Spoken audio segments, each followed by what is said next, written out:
I remember a conversation I had with with a fellow sailor when I was on my ship um, many years ago. I think this was like 2009 or so.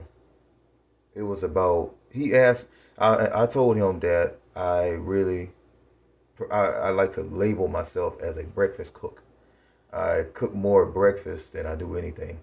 I'm about to eat breakfast right now. It's currently midnight.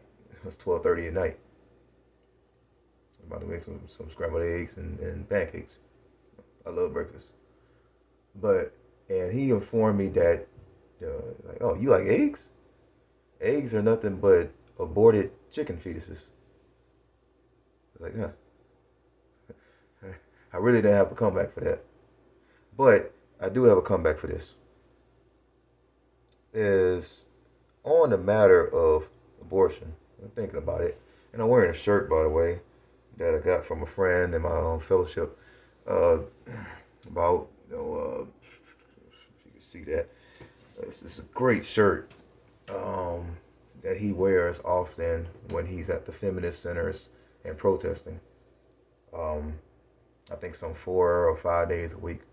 I don't really know his schedule. But in the matter of that, why is there a thing? Why I mean, and it's understandable that there is a thing about a stigma and all this. Like obviously, there's a label about deadbeat fathers, men who are avoiding fatherhood. But there ain't a say, but there is it not a such thing as deadbeat mothers because they're avoiding motherhood. I mean, at least the child is still alive. I mean, give me that. Give the men that much credit. I mean, even though they're still deadbeats because they're abandoning parenthood. They don't want to be parents. They don't want to be fathers. But the mothers, the women, are also abandoning parenthood, motherhood, by, and it's far more heinous. The man is just choosing not to pay for the child anymore and dipped out. But the mother, she's not only not choosing to pay for the child and support the child, she is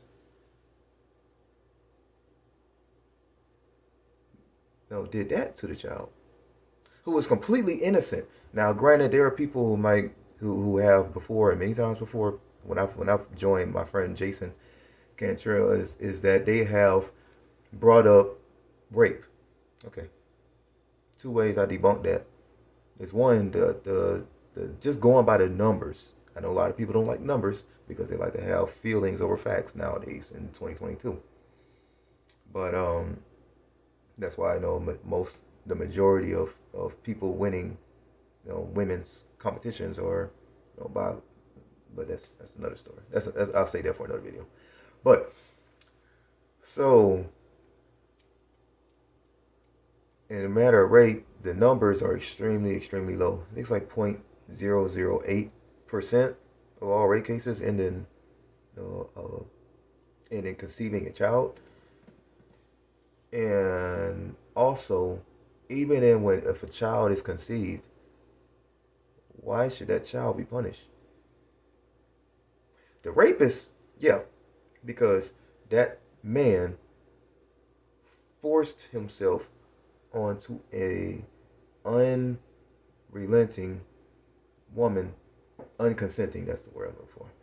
A non-consenting female, and a child was born. But still, okay, so yes, punish that person, the man who forced himself onto the non-consenting woman. But why should a child be punished? That child is completely innocent, regardless. Bring that child into this world. Don't remind the child. Don't even ever bring it up. Hey, your father, you were conceived. I did this.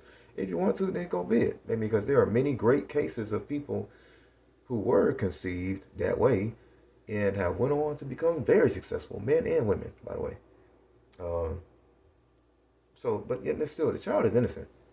Punish the criminal. That person is a criminal. Punish the criminal. Don't give him any rights. And then boom. Later on, a child ever once, that grows up, say in his or teens, his or her teens, and wants to see the father. Okay, while he's still rotting away in prison.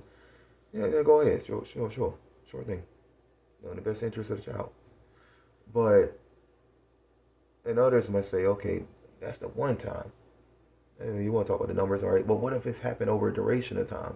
That child is a product of incest. You know, a older male member of the family forced himself over a period of time. Again, punish that person. He broke the law. He is a criminal. He forced himself on a child, and a child in his own family. Come on. Punish that person. Alienate them from the family. I would. Completely alienate them from the family. Or at least from that child, and again, same thing, let them rot in prison. But when it comes time, if the child wants to know, hey, I want to know who my father was, and yeah, I know the backstory, but I still want to know who my father was. Let it so happen. But to off a child, I've already used the M word before so many times, but just to off a child, I use it for the being YouTube friendly. It's completely wrong. You shame men who don't do it, who abandon fatherhood, but you don't shame women who abandon fatherhood. Make it make sense. Until next time.